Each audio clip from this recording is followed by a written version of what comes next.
الأصدقاء السلام عليكم. Bonjour ou bonsoir les amis. J'espère que vous allez bien partout où vous vous trouvez. En tout cas, c'est ce que je vous souhaite pour le meilleur de toutes les situations, bien entendu. Bienvenue sur votre chaîne Bled Mararibia. Abonnez-vous pour rester toujours informé comme il se doit, bien évidemment. Pour ma part, je suis heureux et content de vous retrouver une nouvelle fois. Chers amis, mesdames et messieurs, cette vidéo se consacre à cette Algérie une Algérie tellement abhorrée, oui, abhorrée, qui passe un sale temps en ces derniers moments au niveau de cette liberté de la presse et de la démocratie. En ce qui concerne cette même Algérie, eh bien, une ONG, une organisation non gouvernementale, Amnesty International pour ne pas la nommer, eh bien, Amnesty International tire à nouveau la sonnette d'alarme, oui, concernant justement cette Algérie. Ici, chers amis, en paraphrasant cet Algérien, Abdelwahab Fersaoui, qui est président de l'association Rassemblement Action Jeunesse, RAJ, aujourd'hui dissoute, oui, dissoute depuis un certain mois d'octobre 2021, dissoute par ce régime, un régime sénile d'Alger. On peut le dire sans se tromper, que depuis l'avènement, oui, cet avènement en Algérie de ce pseudo-président, enfin, il se considère comme tel, au nom imprononçable, oui, mais ses initiales ne sont que ses athées, oui, athées, comme un athée.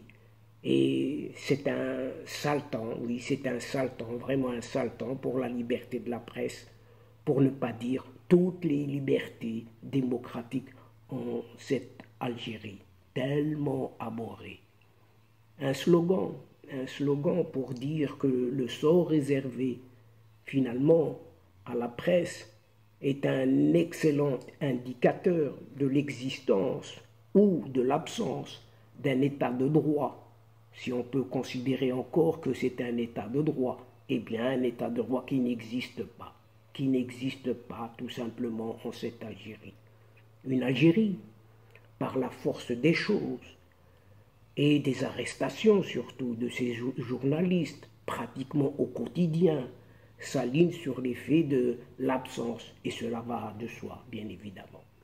C'est que la liberté, oui, cette fameuse liberté de la presse, est confrontée à de nombreuses lignes rouges, oui, de nombreuses lignes rouges qu'il ne faut pas franchir, quand elles ne sont pas exercées par cette pseudo-présidence de la République, eh bien les partis politiques, les services de sécurité et les autorités locales ou même religieuses, elles sont financées, oui, elles sont financées à travers le spectre de la publicité publique qu'agite encore ce régime, ce vieux régime de ces vieux, pour faire plier tous les récalcitrants. Oui, tous les récalcitrants en ce pays.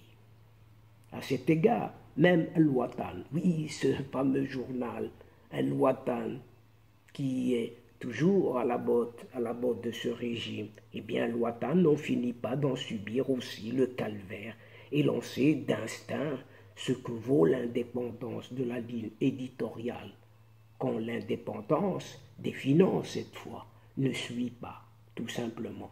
Et c'est l'alignement pur et simple pour une cause que l'on est censé normalement combattre. Et c'est un prix, oui, c'est un prix de la liberté, en quelque sorte, qu'il faut payer, oui, et qu'il faut payer en cette Algérie.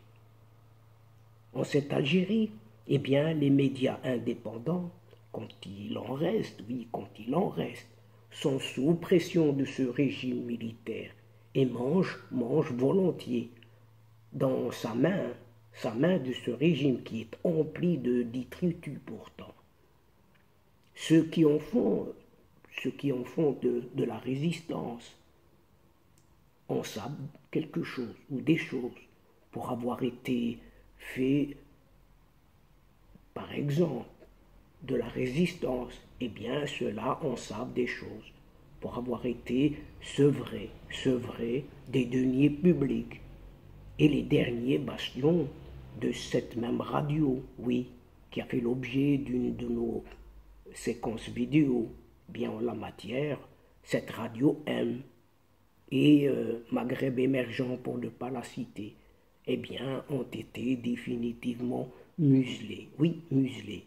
C'est fini. Silence radio, comme on dit. Silence radio. C'est terminé.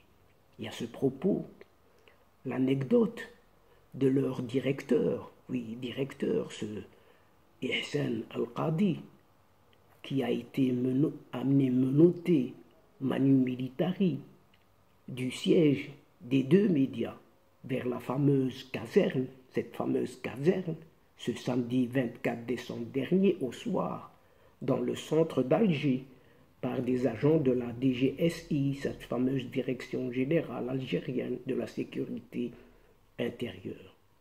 Et Ihsan Al-Qadi, oui, Ihsan Al-Qadi, malgré son nom, oui, son nom, Al-Qadi, en patronyme qui veut dire juge, a été condamné en appel ce dimanche dernier à une peine de 6 mois de prison ferme par la cour d'Alger qui confirmait ainsi un verdict prononcé en première instance par le tribunal de Sidi Mohamed. Mais qu'on se rassure, oui, qu'on se rassure, ça c'était pour avant. Il payait là, il payait juste pour une autre affaire. Et des affaires toujours en suspens devant ces juges. Ce charmant bonhomme, Ihsan Al-Qadi, n'en manquera pas, chemin faisant, avant que d'en arriver à comparaître après son arrestation dans la nuit de vendredi à samedi. Il y en aura d'autres, bien entendu. Bien entendu, aucune explication, et encore moins d'une moindre indication n'ont été données jusqu'à présent officiellement quant à cette nouvelle interpellation. C'est à se perdre, oui, c'est à se perdre, chers amis, en conjecture, silence radio, c'est le cas de le dire, rien vu, rien entendu, et surtout, rien à dire. Circulez, mesdames et messieurs, il n'y a rien à voir. Par ailleurs, dans le jargon de la presse algérienne, largement caporalisé, oui, largement caporalisé, avec des grades, oui, ils sont des mots bannis dès lors qu'ils ont utilisés à l'interne et non contre ce célèbre ennemi de l'extérieur qui est bien connu, et suivez mon regard, comme corruption, répression ou autres manifestations, et plusieurs points de suspension. Cela peut valoir aux journalistes réfractaires les pires misères, les pires ennuis de la part du pouvoir. Alors aussi, on s'abstient, on se censure et on ne dit rien. La moindre des choses, oui, la moindre des choses, c'est qu'on collera à ces traîtres de la nation, entre guillemets, oui, c'est comme ça qu'ils sont étiquetés, les jolis motifs de ces jolis motifs de publication, de fausses informations, ou atteinte à l'unité nationale, et encore, et on en passe. Moindre des motifs qui vaut ce que ça vaut, comme une longue période à savourer. La paille, oui, cette fameuse paille, de ces geôles, ces fameuses cases, oui, dont l'Algérie ne manque guère, ne manque pas, et surtout actuellement, bien remplie jusqu'aux derniers abords, oui, jusqu'aux derniers abords, et moindre coin n'est libre dans ces prisons, oui, dans ces cases prisons.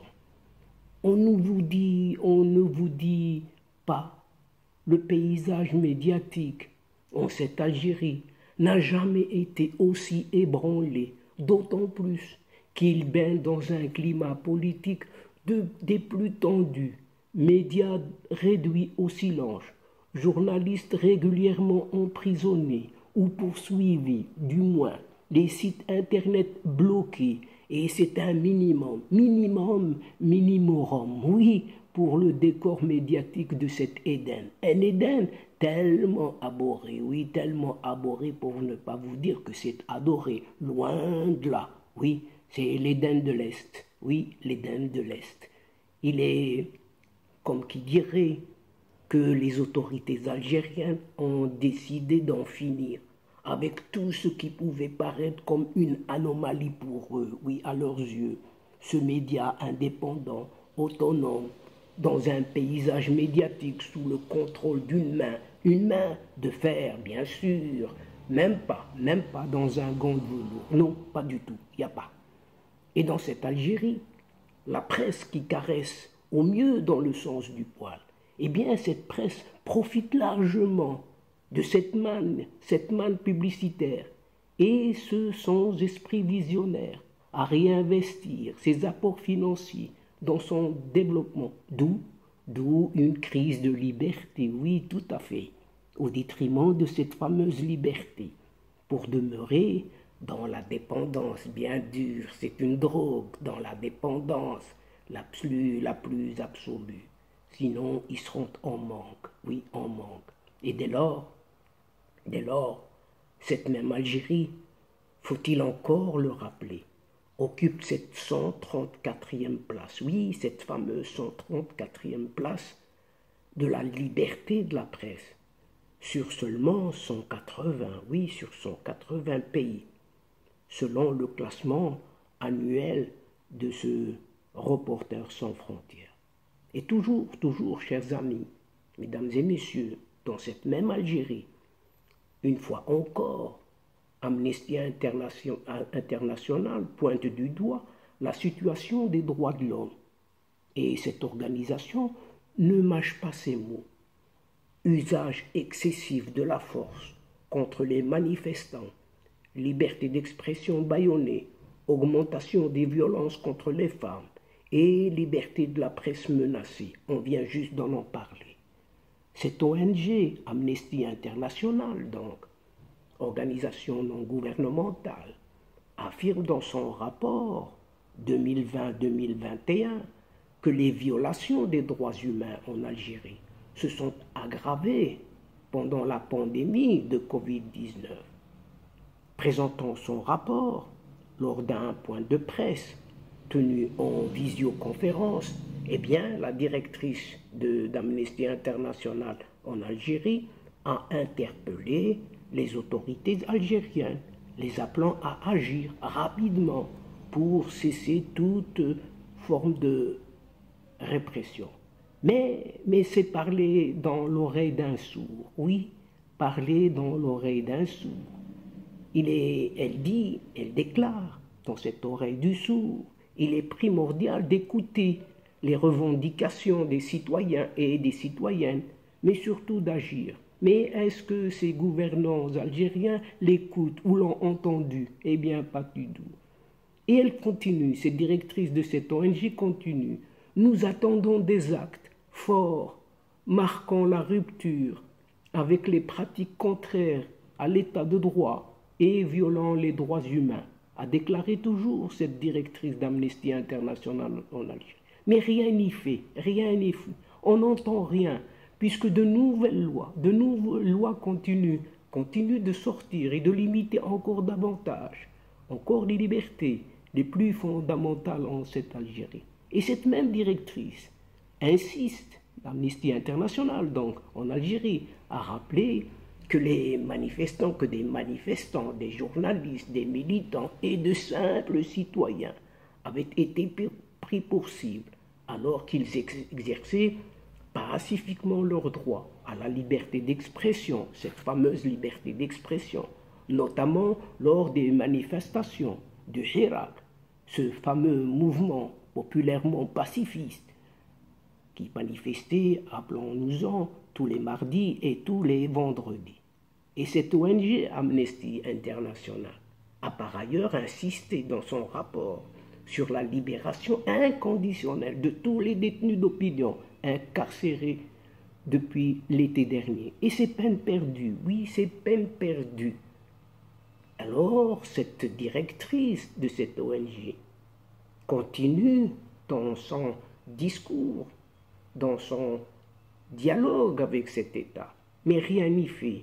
Et elle dit ceci: personne ne devrait être arrêté, poursuivi ou condamné pour avoir exprimé une simple opinion pacifiquement.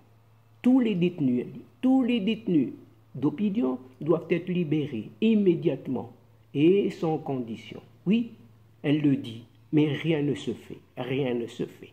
Et les autorités algériennes doivent rompre avec leurs pratiques répressives en matière de liberté fondamentale et réformer la législation pour garantir une justice indépendante et équitable pour tous, a affirmé encore cette directrice d'Amnesty International en Algérie. Mais est-ce que ces dirigeants jettent un tout petit coup d'œil dans ces réformes de législation concernant justement cette justice? Eh bien, pas du tout. Et toujours selon cette Amnesty, les autorités algériennes ont profité de la crise sanitaire de la Covid-19 pour multiplier encore et encore les arrestations de militants, de journalistes et de blogueurs qui avaient critiqué le gouvernement sur les réseaux sociaux. Et d'autres personnes ont également été arrêtées pour avoir participé à des manifestations pourtant pacifiques, rien que pacifiques. Des dispositions du code pénal formulées en termes vagues ont été invoquées pour engager des poursuites à leur encontre. Oui, ils ont été incarcérés pour rien, sur des invocations pratiquement inventées. Et déjà, le 18 février 2021, ce pseudo-président athée a annoncé une grâce présidentielle, une soi-disant grâce présidentielle en faveur des détenus du Hirak. Alors que du 18 au 25 février, un jour plus tard, donc, 59 personnes arrêtées arbitrairement pour avoir exprimé juste leur opinion ou manifesté pacifiquement. Eh bien, ils les ont libérés faute de preuves, bien entendu. D'autres sont encore en détention, uniquement pour avoir participé aux manifestations ou pour des publications sur les réseaux sociaux, critiquant tout simplement les autorités. En tout cas, c'est ce que note cette ONG, qui est Amnesty International en Algérie, dans son rapport.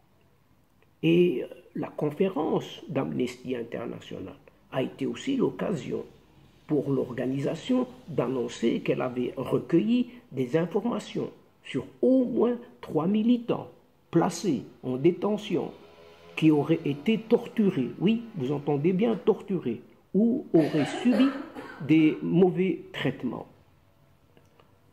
Les autorités doivent veiller à ce que des enquêtes impartiales, indépendantes, soient menées sur toutes les allégations de torture et d'autres mauvais traitements, que leurs conclusions soient rendues publiques et que les auteurs présumés de ces actes soient traduits en justice. C'est la moindre des choses.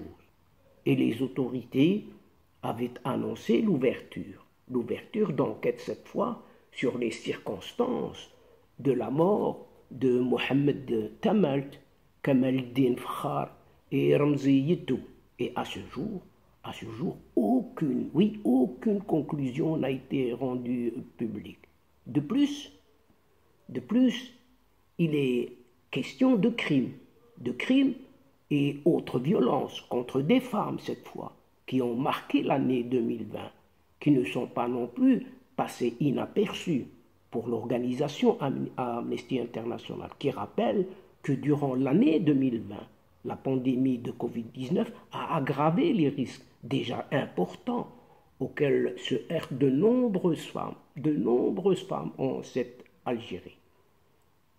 Le site Féminicide, par exemple, en Algérie, a recensé au moins 54 féminicides en 2020 et 14 depuis le début de l'année 2021. Donc, une expansion qui ne s'arrête pas. Et ça a l'air de continuer de nos jours. Au total, au moins, écoutez bien, au moins 6782 femmes ont été victimes de violences rien qu'en 2020, selon les chiffres de la police judiciaire. Oui, selon les chiffres de la police judiciaire. Il y en a d'autres qui sont restés sous silence. Les organisations de défense des droits des femmes ont souligné que les statistiques officielles sur les cas de violence contre les femmes étaient largement, oui, très largement en dessous de la réalité. Et Amnesty International appelle donc les autorités, oui, appelle donc les autorités à garantir les droits à la liberté d'expression, d'association et de réunion pacifique et à protéger surtout les femmes contre toutes les formes de violence.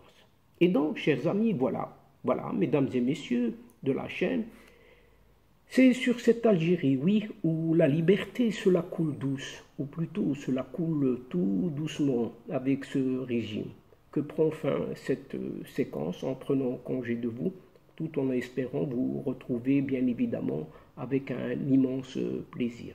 Merci pour votre fidélité en nous écoutant jusqu'au bout des séquences. Mais n'oubliez pas de nous aider mutuellement et de nous soutenir votre chaîne en vous y abonnant, afin d'être informé très rapidement.